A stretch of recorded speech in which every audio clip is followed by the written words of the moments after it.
Une petite châtaigne. Place à notre rendez-vous du week-end consacré aux jeunes talents du Limousin. Et ce soir, nous recevons une jeune femme qui a choisi de travailler dans les métiers du bâtiment. Oui, Laetitia Dumas est avec nous. Bonsoir. Bonsoir. Alors, vous avez 30 ans et depuis 4 ans et demi, vous êtes conducteur de travaux dans une entreprise donc à Bort-les-Orgues en Corrèze. Alors, pour mieux se rendre compte de votre métier, je vous propose de regarder tout de suite le reportage de Damien Ordas et Anthony Borloo qui vous ont suivi d'ailleurs sur le terrain cette semaine. On vous retrouve juste après Laetitia.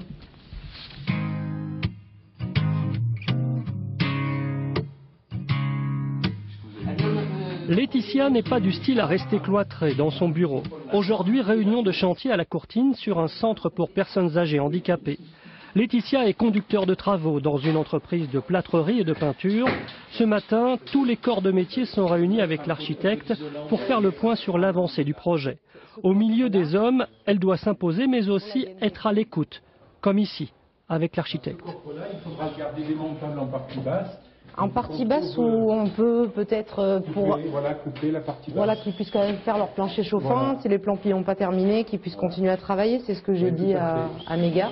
Les contacts que j'ai eus avec des représentantes du sexe faible sont aussi bons qu'avec les. Il y a une qualité d'écoute, il y a une qualité de sérieux aussi qu'on retrouve peut-être qui fait la différence. Le contact est essentiel, et notamment avec les ouvriers de son entreprise qui doivent accepter les consignes et recommandations. Nous, normalement, le carreleur nous laisse une bande ici pour pouvoir fermer notre salle de bain, faire notre contre-cloison en fait. Mais on n'a que 3 semaines avant qu'il fasse le plancher chauffant, donc il veut que les bandes soient posées. Ouais. Le chantier me permet d'avoir un relationnel permanent avec les autres corps d'État, les architectes, les maîtrises d'œuvre, le client, la maîtrise d'ouvrage donc. Et ça, je trouve ça passionnant. Ce qui me plaît en fait, c'est les relations humaines. Avec une spécialisation dans l'économie de la construction, Laetitia a su rapidement faire sa place. Même si elle n'est âgée que de 30 ans, le patron de l'entreprise n'a pas hésité à lui donner des responsabilités. Elle a eu l'intelligence de se faire apprécier de tout le monde, de ses collègues déjà dans les autres corps de métier. Des architectes, et puis je pense que plusieurs pour elle c'était de se faire bien accepter des gars, parce que de nos compagnons qui sont pas toujours faciles, et ça a été je pense la période la plus difficile d'adaptation pour elle. Vous ne regrettez pas là maintenant? Du tout, non, absolument pas, même au contraire. Sans aucun souci. Laetitia est bien dans son élément, elle a su mettre en avant en douceur son savoir-faire, une expérience qui a aussi le mérite de montrer la voie à bien d'autres femmes qui peuvent hésiter à se lancer dans le secteur du bâtiment. Alors Laetitia Dumas, on vient de le voir, vous êtes le lien entre le client, l'architecte et les ouvriers, si j'ai bien compris. Il faut beaucoup de connaissances dans tous les corps de métier finalement. Vous avez fait des études spécifiques? Oui, j'ai fait de l'économie construction donc à Égletons. Qui me permettait donc de travailler autant en maîtrise d'œuvre, donc travailler autour des architectes, des bureaux d'études, qu'en entreprise. Et d'ailleurs, j'ai eu le privilège de faire les 2 métiers, économiste en bureau d'études et aujourd'hui en entreprise.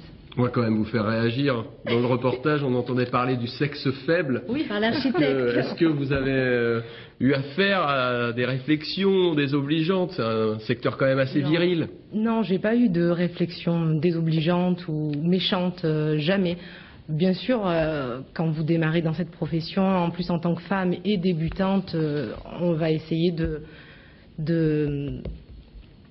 vous tester. De nous Donc tester. on vous a testé clairement sur vos connaissances. Oui, bien sûr, on vous juge sur vos connaissances de toute façon, mais je pense que vous soyez un homme ou une femme, quand vous démarrez dans ce métier, peut-être même dans d'autres, on essaye de... Peut-être un peu plus quand on est une femme quand même, quand on arrive dans un métier aussi masculin. Oui, peut-être. Oui, vous l'avez pas ressenti. En tout cas, vous n'avez pas l'air de l'avoir mal vécu. Non, moi, ça s'est fait vraiment naturellement. D'accord. Alors, vous avez commencé par un BEP construction à l'âge de 16-17 ans. Ça signifie déjà, toute jeune, vous vous destinez au secteur du bâtiment. Pourquoi c'est étonnant quand même pour une femme? Non, l'architecture. C'est l'architecture qui me plaisait, qui me fascinait. Et c'est ce que je disais à vos reporters.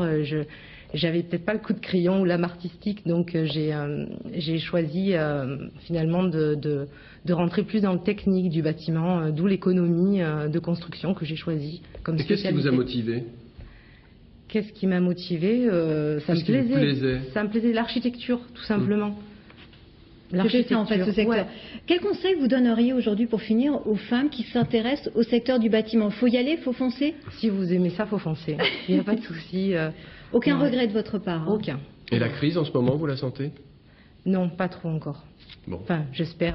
Pourvu que ça dure. Voilà, Pourvu que ça dure. Merci en tout cas, Laetitia, d'avoir partagé ce moment avec nous. Merci à vous.